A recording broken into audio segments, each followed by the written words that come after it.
ان الحمد للہ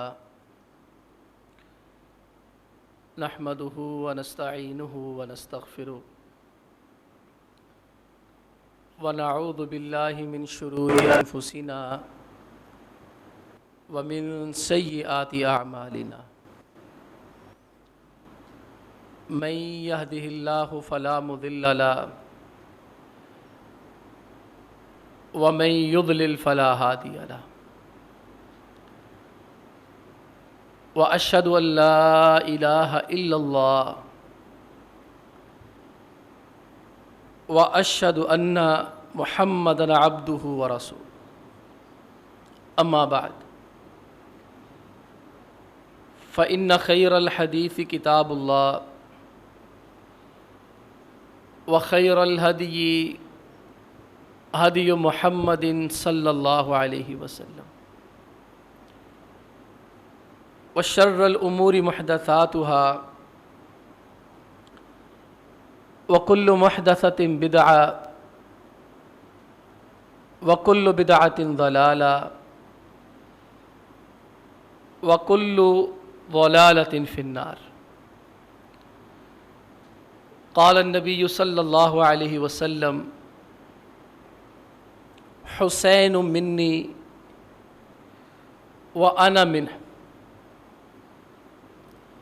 احب اللہ من احب حسینہ۔ محترم بھائیو،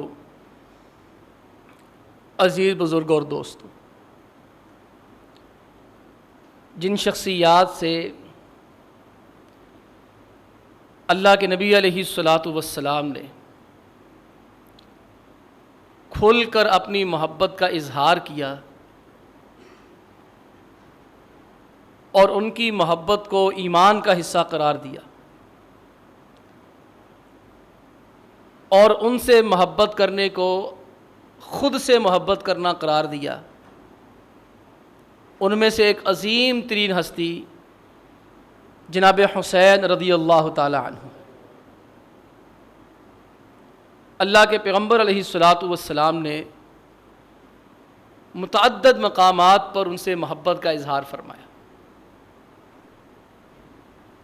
اور اللہ کے نبی علیہ الصلاۃ والسلام نے یہ فرمایا حسین منی، حسین رضی اللہ تعالی عنہ مجھ سے ہیں، میری ذات کا حصہ ہیں۔ تو کہ آپ علیہ الصلاۃ والسلام کی صاحبزادی محترمہ سیدہ فاطمہ زہرا آپ کی بیٹی ہیں، اور پیارے پیغمبر علیہ الصلاۃ والسلام کے چونکہ کوئی نرینہ اولاد جوان نہیں ہوئی، ہو کر فوت ہو گئی، تو اللہ تعالیٰ نے اہل بیت اطہار میں جناب حسین رضی اللہ تعالی عنہ کو بھی شامل فرمایا۔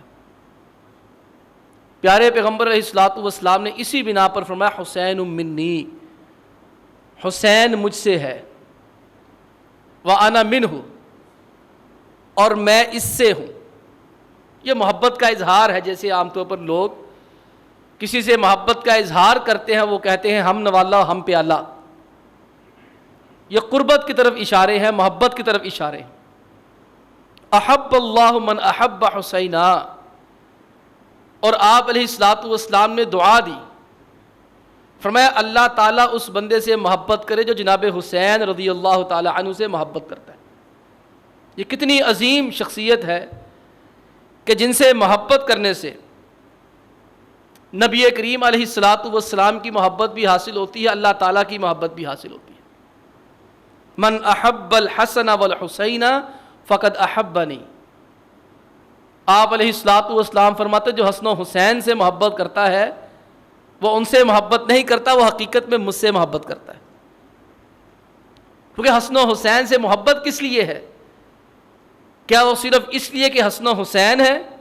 نہیں، ان سے محبت اس لیے ہے کہ ان کا نانا محترم نبی کریم علیہ الصلوۃ والسلام ہے۔ جیسے آپ علیہ الصلوۃ والسلام فرمایا جو انصار سے محبت کرتا ہے وہ مجھ سے محبت کرتا ہے۔ تو انصار سے محبت کرنے کی وجہ کیا ہے؟ آپ علیہ السلام فرماتے جو انصار سے محبت کرتا ہے گویا وہ مجھ سے محبت کا اظہار کرتا ہے، جو انصار سے نفرت کرتا ہے گویا مجھ سے نفرت کا اظہار کرتا ہے۔ انصار سے محبت اس لیے ہے کہ انہوں نے مشکل وقت میں نبی کریم علیہ الصلوۃ والسلام کا ساتھ دیا، اور منافقین کو اور مشرکین کو ان کے نفرت اس لیے تھی کہ ان کی وجہ سے اللہ نے دین کو قائم اور کھڑا کیا۔ بعینہ ہی یہی کلمات جناب حسن و حسین کے لیے بھی ارشاد فرمائے، من احب الحسن والحسین فقد احبنی، جو حسن و حسین سے محبت کرتا ہے وہ مجھ سے محبت کرتا ہے، ومن ابغضہم فقد ابغضنی، جو ان سے نفرت کا اظہار کرتا ہے گویا مجھ سے نفرت کرتا ہے۔ ان سے محبت ایمان کا حصہ ہے۔ کس لیے ان سے محبت کرنی ہے؟ ہما ریحانتا یا فی الدنیا، جناب عبداللہ بن عمر رضی اللہ تعالی عنہما بیت اللہ میں تشریف فرما، کسی کو پتا چلا وہ عبداللہ بن عمر رضی اللہ تعالی عنہ بیٹھے ہوئے، اس کو مسئلہ آ گیا، مسئلہ بھی نہایت ہی نامعقول۔ مسئلہ پوچھنے کے پیچھے کوئی مصلحت اور حکمت ہوتی ہے، جو بغیر کسی وجہ کے پوچھا جاتا ہے وہ مسئلہ نہیں ہوتا، وہ مولوی اور مفتی کو پھنسانے والی بات ہوتی ہے۔ مسئلے ایسے ہی خام خواہ ذہن میں نہیں آتے، مسئلے پوچھنے کے بھی آداب ہیں، بتانے کے بھی آداب ہیں۔ دیکھو نا، بندہ بیٹھا دیکھا ایسے ہی دے کے منہ اٹھا کے مسئلہ پوچھنا شروع کر دیا، بھئی تمہارا تعلق نہیں اس مسئلے کے ساتھ، تمہیں پوچھنے کی ضرورت کیا ہے؟ تم اس وقت پوچھو جب وہ مسئلہ تمہیں درپیش آ جائے۔ اس لیے بعض قرآنی آیات سے احادیث سے پتہ چلتا ہے کہ جو بندہ ایسے مسائل سے متعلق دریافت کرتا ہے جس کے اس کا تعلق نہیں ہوتا، اللہ تعالیٰ اس سے وہ کام کروا لیتا ہے بعد میں سزا کے طور پر۔ وہ ایک حکمران نے فتوے لگائے کہ جو میرے ساتھ نہیں چلتا وہ مشرک ہے، اللہ تعالیٰ نے اللہ تعالیٰ معاف فرمائے اسے مشرکوں کی چوکھٹ پہ جھکا دیا۔ اللہ نے اسے سزا دی کہ اس نے لوگوں کے اوپر شرک کی تہمت لگائی، لوگوں نے دیکھا اس نے دوبارہ قبر پہ جا کے شرک کا ارتکاب کیا اور اپنے آپ کو مشرکوں کی صف میں کھڑا کر لیا۔ ایسے ہی کوئی نالائق آدمی بیت اللہ میں بیٹھا، کسی نے کہا وہ عبداللہ بن عمر ہے، کہتے جی ایک مسئلہ پوچھنا ہے۔ بولے پوچھو۔ کہنے لگا بیت اللہ کے اندر مکھی مارنا جائز ہے؟ اب یہ سوال بنتا ہے کوئی کہ تم میں اتنی جو ہے وہ فراغت ہے، تمہیں مکھی مارو تم؟ ہمارے ہاں مکھی مار کسے کہتے ہیں؟ نالائق آدمی کو، اے مکھی مارے۔ بیت اللہ کے اندر مکھی مارنا جائز ہے؟ جناب عبداللہ بن عمر نے پوچھا کہاں سے آئے ہو؟ کہنے لگا جی میں کوفہ سے آیا ہوں۔ کہتے بدبختو، نواسہ رسول مارتے تمہیں حیا نہیں آئی، مکھی مارتے ہوئے تمہیں حیا آتی ہے؟ تم نے اس وقت آ کر کیوں نہیں پوچھا جب نواسہ رسول کی گردن کاٹ رہے تھے؟ اس وقت تمہاری یہ ایمانی غیرت کہاں تھی آ کے مسئلہ پوچھتے؟ آج بیت اللہ کے اندر یہ پوچھ رہے مکھی مارنا جائز ہے کہ مکھی مارنا ناجائز ہے؟ ساتھ ہی فرمانے لگے اللہ کے نبی علیہ الصلوۃ والسلام ہمارے درمیان تشریف فرماتے، حسن و حسین آئے، آپ علیہ الصلوۃ والسلام نے فرمایا ہما ریحانتا یا فی الدنیا، یہ دونوں دنیا کے اندر میرے پھول ہیں، ان کے وجود سے مجھے اپنی خوشی آتی ہے۔ بلکہ ایک دفعہ اللہ کے نبی علیہ السلام نے صحابہ کو فرمایا، میں گھر میں تھا تو جبریل امین تشریف لائے اور حسن و حسین کے بارے میں فرمایا لگے سیدہ شباب اہل الجنہ، آقا علیہ الصلوۃ والسلام مبارک ہو، اللہ تعالیٰ نے آپ کے دونوں نواسوں کو جنت کے نوجوانوں کا سردار ہی بنا دیا۔ محبت کا اظہار، پیار کا اظہار۔ پیارے پیغمبر علیہ الصلوۃ والسلام گھر سے باہر نکلتے ایک کندھے پہ جناب حسن کو اٹھایا ہوتا، دوسرے کندھے پہ جناب حسین کو اٹھایا ہوتا۔ اللہ کے نبی علیہ الصلوۃ والسلام ایک دفعہ گھر سے باہر نکلے، صحابی کہتے میں گیا تو میں نے دیکھا اللہ کے نبی علیہ الصلوۃ والسلام نے چادر لپیٹی ہوئی ہے، چادر کے نیچے نیچے کچھ زیادہ چیز محسوس ہوئی، بھاری پن محسوس ہوا۔ کہتے میں نے کہا اللہ کے نبی علیہ الصلوۃ والسلام یہ چادر کے نیچے کیا ہے؟ کہتے میں نے آپ علیہ الصلوۃ والسلام نے چادر ہٹائی کہ ہم نے کیا دیکھا، ایک ٹانگ سے جناب حسن چمٹے ہیں، دوسری ٹانگ سے جناب حسین چمٹے ہوئے ہیں۔ صحابہ اکرام رضی اللہ تعالی عنہم کی روایات، صحیح روایات جو ان دونوں نوجوانوں کے سرداروں کے بارے میں صحیح روایات ہیں، صحابہ فرماتے اللہ کے پیغمبر علیہ الصلوۃ والسلام نماز پڑھتے، حسن و حسین رضی اللہ تعالی عنہما آ جاتے، پیارے پیغمبر علیہ الصلوۃ والسلام سجدے میں جاتے، کبھی حسن رضی اللہ تعالیٰ عنہ گھوڑا سمجھ کے نانے کے کندھے پہ سوار ہو جاتے، پشت پہ سوار ہو جاتے، کبھی جناب حسین رضی اللہ تعالی عنہ سوار ہو جاتے، کہتے ایک دن اتنی لمبی سے اتنا لمبا سجدہ، اتنا لمبا سجدہ، ہمیں یہ ڈر محسوس ہوا کہ نبی کریم علیہ الصلوۃ والسلام کا انتقال ہو چکا ہے۔ شیطان نے دل میں خیالات پیدا کیے کہ کبھی اتنا لمبا سجدہ نہیں ہوا، آج اتنا لمبا سجدہ کر لیا ہے۔ پیارے پیغمبر علیہ الصلوۃ والسلام کے صحابہ نے پوچھا، آقا علیہ الصلوۃ والسلام آج اتنا لمبا سجدہ، کبھی سجدہ نہیں کیا، ہمیں یہ ڈر ہوا شاید آپ کا خدا نہ خواستہ انتقال ہو گیا ہے، خیر تھی اتنا لمبا سجدہ کیا۔ فرمایا میرا نواسہ میرے کندھے پہ آ کے چڑھ گیا تھا، میں نے کہا یہ اپنے چاؤ پورے کر لے پھر میں سجدے سے سر اٹھاؤں گا۔ اور ایک روایت میں آتا ہے پوری نماز میں وہ دونوں کھیلتے رہے۔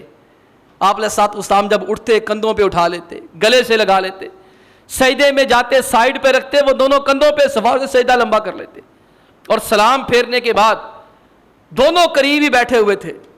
سلام پھیرنے کے بعد اللہ کے نبی علیہ الصلوۃ والسلام نے دونوں صاحبزادوں کو، ایک کو دائیں ران پہ بٹھا لیا، دوسری کو بائیں ران پہ بٹھا لیا، غصہ نہیں کیا، بلکہ ایک روایت وہ بھی صحیح روایت ہے، اللہ کے نبی علیہ الصلوۃ والسلام خطبہ ارشاد فرما رہے تھے۔ صحابہ فرماتے ہیں ادھر سے مسجد کے اندر آپ نے کیا دیکھا؟ ممبر پہ تشریف فرما ہے، جمعے کا خطبہ ہو رہا ہے، کتنا اہم ہے، اہم ترین چیز ہے۔ ادھر سے حسن و حسین رضی اللہ تعالیٰ تشریف لے آئے، پیارے پیغمبر علیہ الصلوۃ والسلام کو دیکھا تو نانے کی محبت یاد آئی، نانا کریم علیہ الصلوۃ والسلام نے دیکھا تو نواسوں کی محبت نے جوش مارا۔ اللہ کے نبی علیہ الصلوۃ والسلام نے خطبہ درمیان میں چھوڑ دیا، اور خطبے کو درمیان میں چھوڑ کر ممبر سے نیچے اتر کے دونوں کو گلے سے لگا لیا، اور ممبر پر دوبارہ کھڑے ہو کر ارشاد فرمایا میرے صحابہ میں نے خطبہ روک دیا، میں نے جب دونوں شہزادوں کو آتے دیکھا تو مجھ سے برداشت نہیں ہو سکا، میں نے کہا پہلے ان کو پیار کر لوں، گلے سے لگا لوں، چوم لوں، چاٹ لوں، اس کے بعد خطبہ جمعہ دیتے رہیں گے۔ ایک روایت نہیں، دو روایت نہیں، بے شمار روایات ہیں جس میں اللہ کے نبی علیہ الصلوۃ والسلام نے حسنین کریمین رضی اللہ تعالی عنہما سے اپنی محبت کا اظہار فرمایا۔ کسی حدیث میں صرف سیدنا حسن رضی اللہ تعالیٰ عنہ سے محبت کا اظہار فرمایا، کسی حدیث میں جناب حسین رضی اللہ تعالیٰ عنہ سے محبت کا اظہار فرمایا، اور کسی حدیث میں آقا علیہ الصلوۃ والسلام نے دونوں سے اپنی محبت کا اظہار فرمایا۔ یہ تمہید باندھنے کا، بات کرنے کا مقصد یہ ہے کہ ہمارے دلوں کے اندر جناب حسین رضی اللہ تعالیٰ کی محبت کا سمندر جوش مارنا چاہیے۔ حسن و حسین رضی اللہ تعالیٰ عنہ کی محبت ہمارے ایمان کا حصہ ہے، جو ان سے محبت کرتا ہے وہ گویا اللہ کے حبیب علیہ الصلوۃ والسلام سے محبت کرتا ہے، اور جو ان کے متعلق کسی قسم کے نامناسب الفاظ استعمال کرتا ہے اور ان کے بارے میں غلط فہمیاں پھیلانے کی کوشش کرتا ہے، وہ در حقیقت ان سے نہیں نبی کریم علیہ الصلوۃ والسلام سے نفرت کا اظہار کرتا ہے۔ یہاں ایک بات دوسری بھی سمجھنا ضروری ہے کہ محبت کے اندر اتنا آگے نہیں نکل جانا کسی دوسرے کی تنقید کا پہلو پیدا ہو جائے، اور محبت کی حدود میں رہتے ہوئے وہ کام کرنے ہیں جن کاموں کی اجازت نبی کریم علیہ الصلوۃ والسلام نے دی ہے۔ یہ محرم الحرام کا مہینہ کیا چڑھتا ہے، جھوٹے محبت کے دعوے دار پورے ملک کو مصیبت کے اندر مبتلا کر دیتے ہیں۔ آپ دیکھ لیں پورے ملک کے اندر کس طرح سے ٹریفک کا جام جاری ہے، بازاروں کو بند کیا جا رہا ہے، اور غنڈے اور بدماش قسم کے لوگ ہاتھوں میں ڈنڈے تھامے زبردستی انتظامیہ کی سرپرستی میں لوگوں کے ساتھ ظلم اور زیادتی کر رہے ہیں۔ اللہ کی قسم یہ نبی کریم علیہ السلام کی تعلیم نہیں ہے، اور نہ ہی یہ تعلیم جناب حسین رضی اللہ تعالی عنہ کی تعلیم ہے۔ پیارے پیغمبر علیہ الصلوۃ والسلام نے کتنے جنازے اٹھائے، کتنے لوگ فوت ہوئے ہیں، ان تمام لوگوں کی وفات کے بعد اللہ کے نبی علیہ الصلوۃ والسلام کی ایک اولاد کے علاوہ ساری اولاد ہی آپ کی زندگی میں فوت ہو گئی تھی۔ پیارے پیغمبر علیہ الصلوۃ والسلام کی آزمائش ہے، اور کیا ہے، اللہ تعالیٰ نے ان کی زندگی میں ہی ساری اولاد دے دی، اور سیدہ فاطمہ زہرا رضی اللہ تعالی عنہ نبی کریم علیہ الصلوۃ والسلام کے انتقال کے 6 ماہ کے اندر وہ بھی بیچاری اللہ کو پیاری ہو گئی۔ اب یہاں غور طلب بات تھوڑی سی یہ ہے کہ شریعت کی تعلیمات کیا ہے۔ شریعت تو کہتی ہے بھائی 3 دن تک سوگ کرنا ہے، 3 دن کے بعد سوگ ہوتا ہی نہیں ہے۔ ہاں عورت کے لیے وہ 4 مہینے 10 دن جب اس کا شوہر انتقال کر جائے. اب 3 دن تک جو سوگ کرنا ہے اس کے بارے میں بھی اللہ کے پیغمبر علیہ الصلوۃ والسلام فرماتے لیس منا من ضرب الخدود وشق الجیوب ودعا بدعوى الجاہلیہ. فرمایا جو بندہ بھی سوگ کے دوران چہرے پہ خراشے تھپڑ مارتا ہے, تمانچے مارتا ہے, گریبان چاک کر لیتا ہے اور جاہلوں جیسی بات کرتا ہے, اس کا ہم مسلمانوں کے ساتھ کوئی تعلق نہیں. آج ہو رہا ہے, ڈنکے کی چوٹ میں ہو رہا ہے اور سرکاری سرپرستی میں ہو رہا ہے اور قلیل تعداد میں. آپ دیکھیں یہ 9-10 آنی ہے, کیا پتہ کب ہمارے سگنل بند کر دیے جائیں, کیا پتہ کب ہمارے لیے کہا جائے کہ یہاں سے نہیں گزرنا, وہاں سے نہیں گزرنا, وہاں سے نہیں گزرنا, یہاں سے بھی نہیں گزرنا.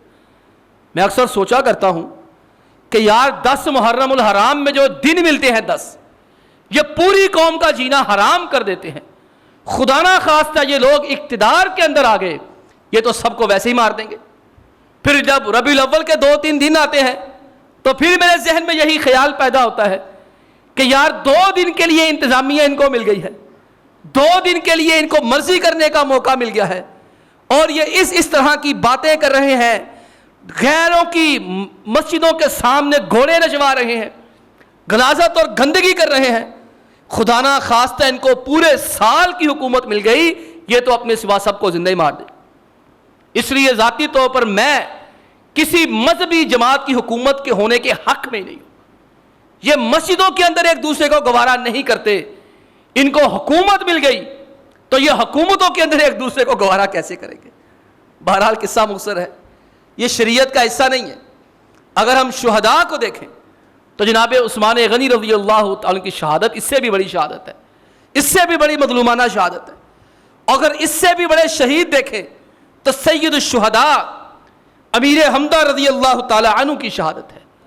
اب اللہ کے پیغمبر علیہ الصلوۃ والسلام نے اپنے چچا کو ہاتھوں سے دفنایا ہوگا, غم کا اظہار بھی کیا, چچا کے ٹکڑے بھی ہوئے, کان بھی کاٹے گئے, گلا بھی, اور جو ہے وہ پتہ نہیں کیا کیا ظلم و ستم کیے گئے. کوئی ایک شہید ہوا ہے دنیا کے اندر؟ اگر ہم نے اسی کو ماتم کدا بنا لیا تو سال کے جتنے دن ہر روز کوئی نہ کوئی اسلام میں شہید ہوا ہے ہمیں اس کا ماتم کرنا پڑے گا. پھر ہمارے ہاں عجیب و قسم کے مسائل, فضائل, پتہ نہیں کیا کیا چیزیں بنا دی جاتی ہیں, اور جناب اس لیے وہ دن لال ہو گیا, پیلا ہو گیا, کالا ہو گیا, یہ ہو گیا, وہ ہو گیا. یاد رکھیں شریعت اسلامیہ کے اندر کسی کے جینے مرنے سے کچھ بھی نہیں ہوتا. کہتے اسلام زندہ ہوتا ہر کربلا کے بعد. خدا کا خوف کرو, تم صحابہ پر تہمت لگانا شروع ہو گئے ہو. اللہ کے بندو اگر اس دین کو کچھ ہونا ہوتا تو نبی کریم علیہ السلام کے انتقال کے بعد ہوتا. بات تو یہاں تک کہتے ہیں اسلام زندہ ہوتا ہر کربلا کے بعد.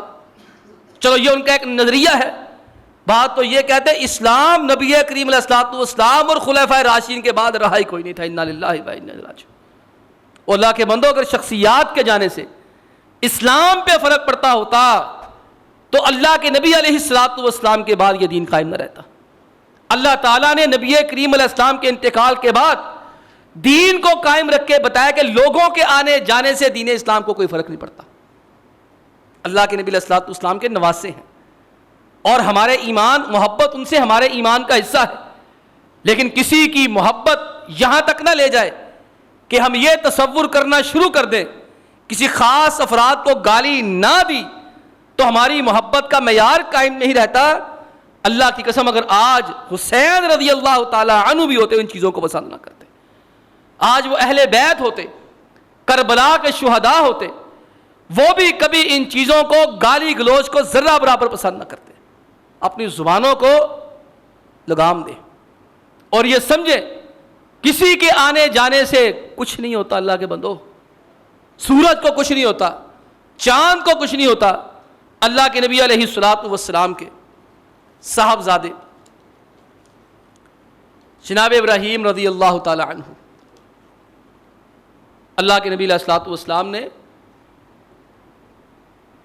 ان کی پیدائش پہ بڑی خوشی کا اظہار کیا اور صحابہ کو بتایا میرے صحابہ اللہ نے مجھے بیٹا دیا ہے, میں نے اس کا نام اپنے والد جناب ابراہیم علیہ السلام کے نام پہ ابراہیم رکھ دیا ہے۔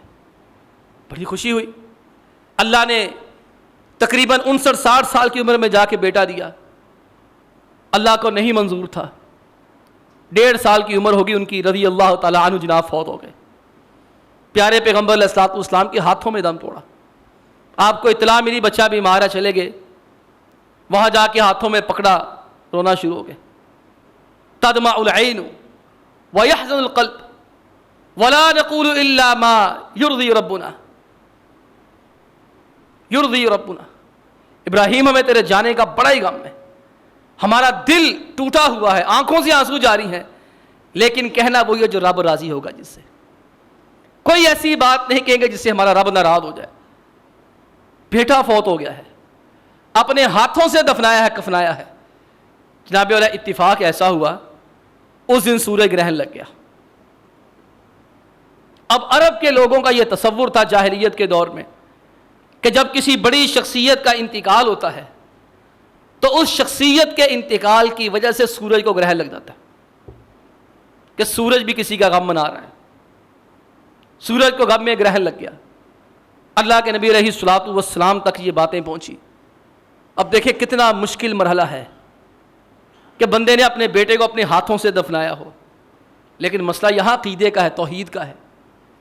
پیارے پیغمبر علیہ الصلوۃ والسلام نے اسی وقت صحابہ کو جمع کیا اور صحابہ کو خطبہ ارشاد فرمایا، اور خطبے کے اندر یہ جملے ارشاد فرمائے، ان الشمس والقمر آیتان من آیات اللہ لا ينکسفان لموت احد ولا لحیاتہ۔ میرے صحابہ یہ چیز اچھی طرح ذہن نشین کر لو، یہ سورج اور چاند اللہ کی نشانیوں میں سے نشانیاں ہیں، یہ اللہ کی مخلوقوں میں سے مخلوق ہے۔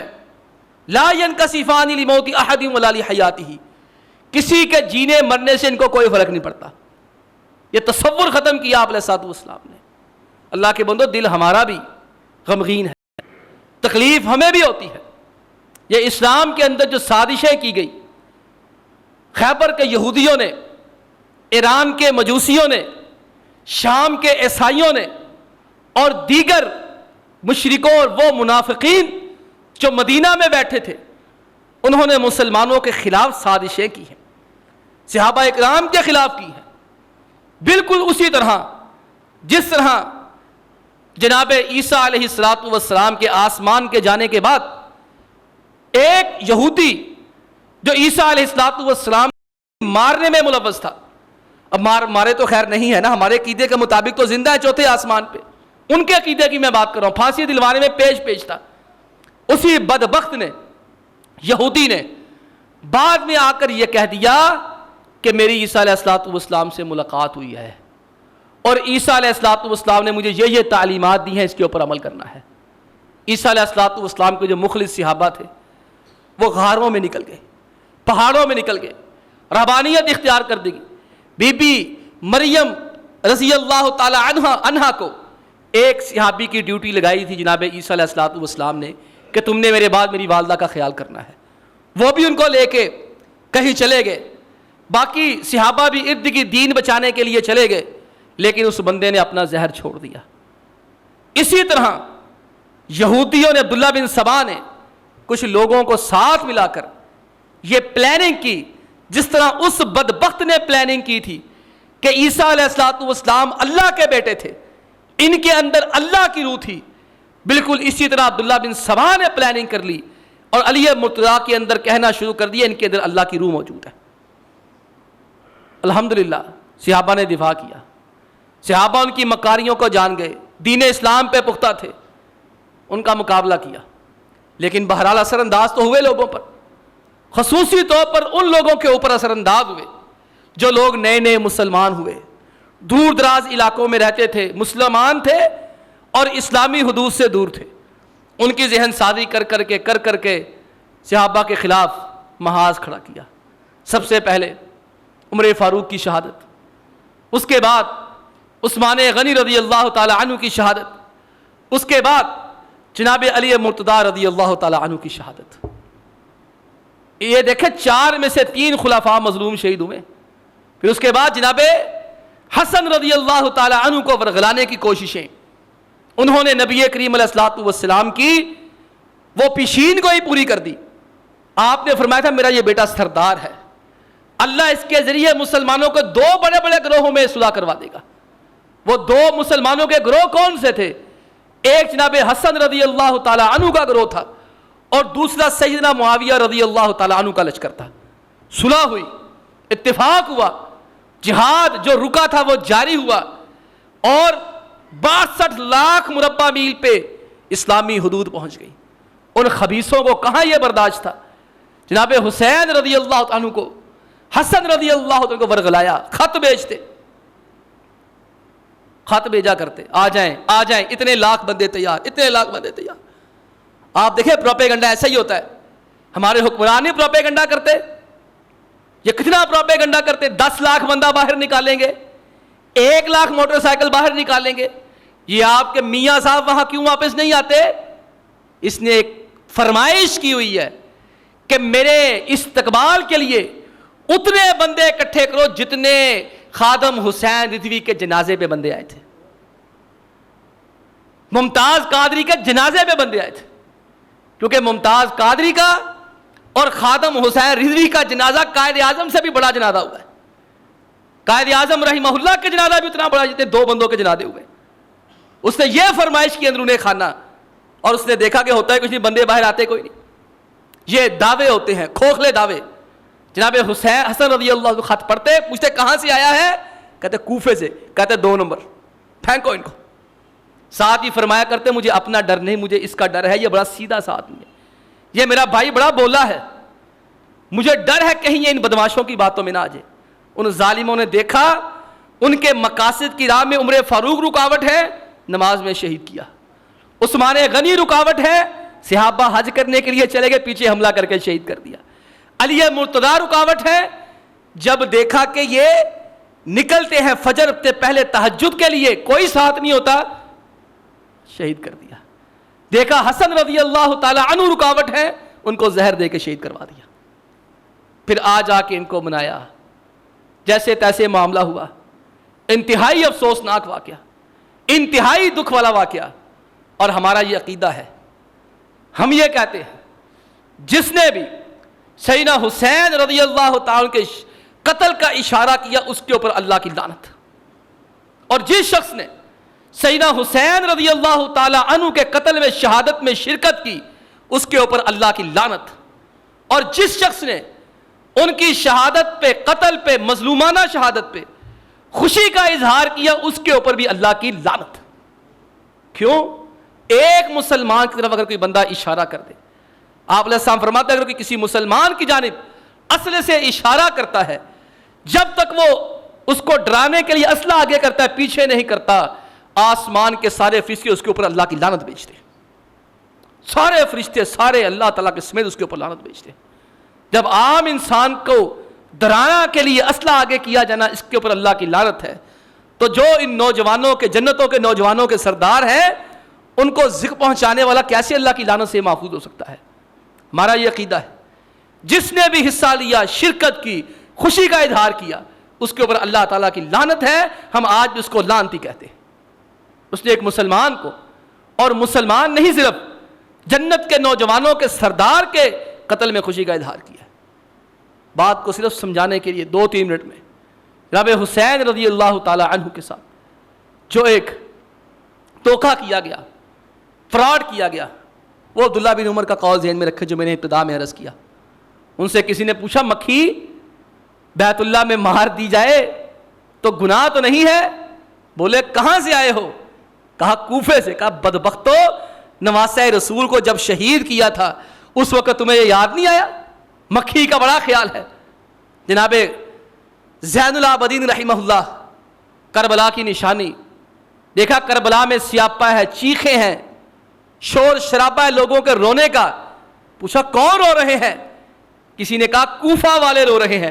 کہتے پھر ہمیں مارا کس نے تھا؟ بڑے عجیب لوگ ہو, خود ہی بلاتے ہو, خود ہی مار دیتے ہو, اور خود ہی رونا شروع کر دیتے ہو. جناب حسین رضی اللہ تعالیٰ کا جو سفر کوفہ ہے, اسے ہم 4 حصوں میں تقسیم کر سکتے ہیں. پہلا حصہ ان کا وہ ہے جس کے اندر وہ مدینہ سے مکہ تشریف لے گئے. ان کو بیعت کا کہا گیا, انہیں کہا میں صبح کروں گا, ان کے احترام میں ان کو کچھ بھی نہیں کہا گیا. ان کا ذہن کچھ اور تھا, وہ فوری طور پر مکہ تشریف لے گئے. مکہ جانے کے بعد ان کا یہ ارادہ بنا اب میں کوفہ چلا جاتا ہوں. مسلم بن عقیل رحمۃ اللہ علیہ کو بھیجا, اپنے چچا زاد بھائی کو. انہوں نے وہاں پہ جا کے دیکھا صورتحال آ جائیں, حالات سازگار ہیں, لیکن دغا کیا کوفہ والوں نے. انہوں نے جناب والا دوبارہ خط بھیجا کہ نہ آئیں, لیکن اس وقت وہ اس علاقے میں قریب قریب پہنچ چکے تھے. اس دور میں کون سا کہ موبائل تھے. دوسرا مرحلہ بھیجا بھائی کو, عزیز کو, کزن کو. تیسرا مرحلہ مکہ سے کوفہ روانگی کا فیصلہ.